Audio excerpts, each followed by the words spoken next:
call from an officer about 12:30 today that we had an officer involved shooting.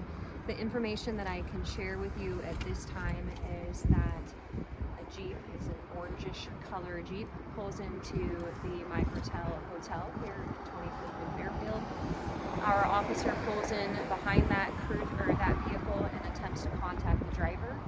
The driver puts his vehicle into reverse and accelerates rapidly and hits the cruiser. Our officer who is involved then moves out of the way up towards the actual hotel itself. The driver then, after hitting the cruiser, puts it in drive and accelerates very rapidly again towards the officer. Our officer did fire at the vehicle. During this exchange, there is a female passenger that was in the vehicle. The female passenger exits the Jeep, and after he puts it in drive again, after reversing, he actually runs her over. So we do have a female passenger who was in that vehicle, exited, eventually is run over by the driver of the Jeep. She was also transported to the hospital as well as the driver. I can tell you that at this time his injuries are not considered life-threatening.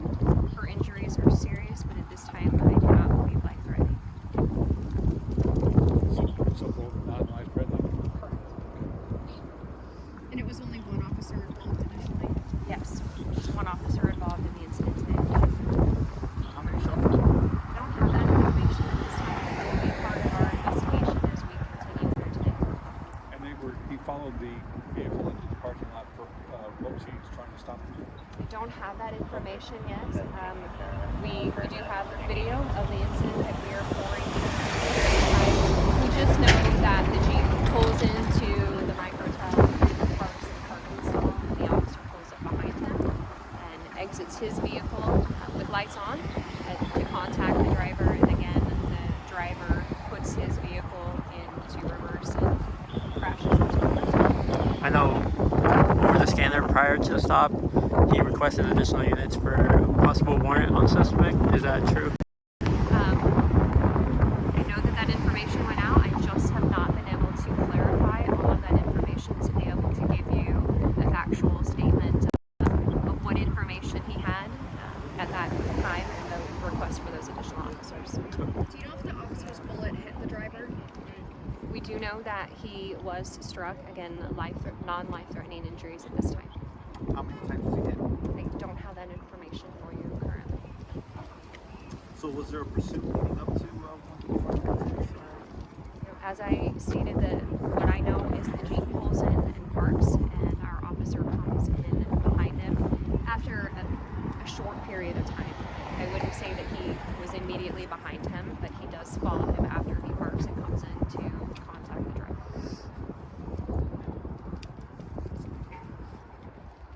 Was the officer hurt in any way? Thankfully, no.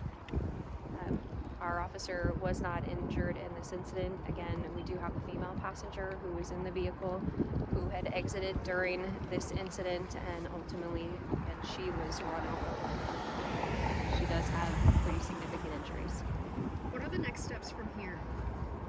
The next step from here is to continue the investigation on scene. Certainly, we want to be very careful in collecting all of the necessary evidence, that being physical evidence and any video evidence, as well as witness statements. We do have witnesses here as well that we're talking to, making sure that we're very thorough and also wanting to provide support to our officer who's involved. Again, very thankful that he was not injured in this incident, and again, just making sure that we're available and present and providing updated information not only to the community through the media, but as well internally through our organization. Will the officer be put on administrative leave? Yep, that is our normal procedure. Is course for the investigation. He will be put on administrative leave until we finalize the investigation. Do you plan on identifying those? Eventually, as in previous cases, we will identify him. That won't be today, as well as the other involved.